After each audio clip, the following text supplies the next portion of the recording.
This is a CBS News special report. I'm Nora O'Donnell with John Dickerson and Bianna Golodryga in New York.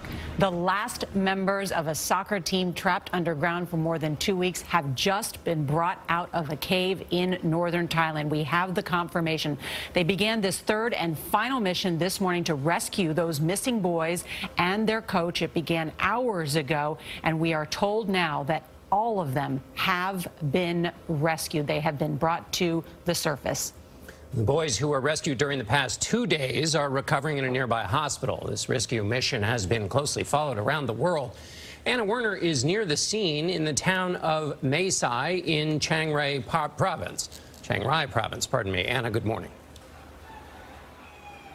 Good morning, and that's correct. Sources telling CBS News that all 13 of the people who were trapped in that cave have now been rescued. It is about 6:30 our time here in Thailand. As we understand it, they went in mid-morning, so that's potentially 8 hours. All of those people in 8 hours is a remarkable accomplishment when you consider that they did roughly the same thing in terms of time probably yesterday, maybe a little bit less, and the day before was even longer.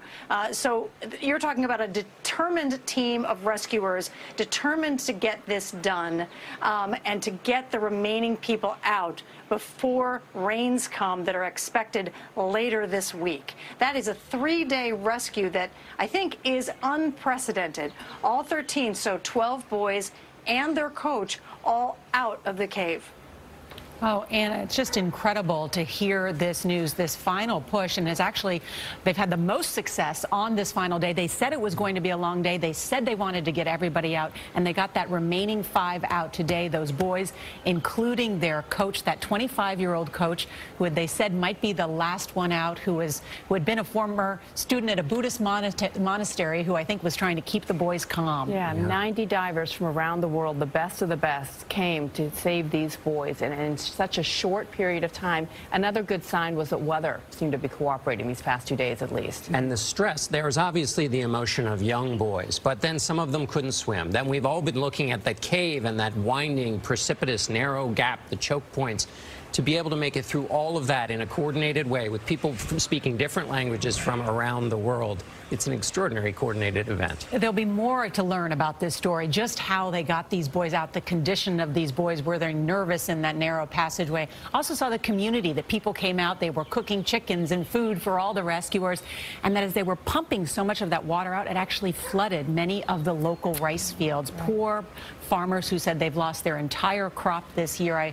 I read one farmer said, though, it's more important to have these boys alive than to have our crop. So worth that sacrifice, and we are all thinking and so happy for the families of those boys who've been waiting for 2 weeks now for this good news. It's truly the best possible outcome. I remember when we first reported this story, I thought, oh my goodness, this may not have a happy ending, and incredibly, the world came together. Yeah. This is what happens. Good things can happen, right? I mean, this is such a feel-good story for everyone around the world. Yeah. That's right. All right. Well, thanks to our team who's been doing incredible reporting. We still have more to share with you on that. We're going to rejoin now CBS This Morning and let you know that coverage will continue throughout the day on your local news on this CBS station and on our 24-hour streaming network, CBSN. This has been a CBS News special report. I'm John Dickerson with Nora O'Donnell and Bianna Golodryga, CBS News, New York. For news 24 hours a day, go to CBSNews.com.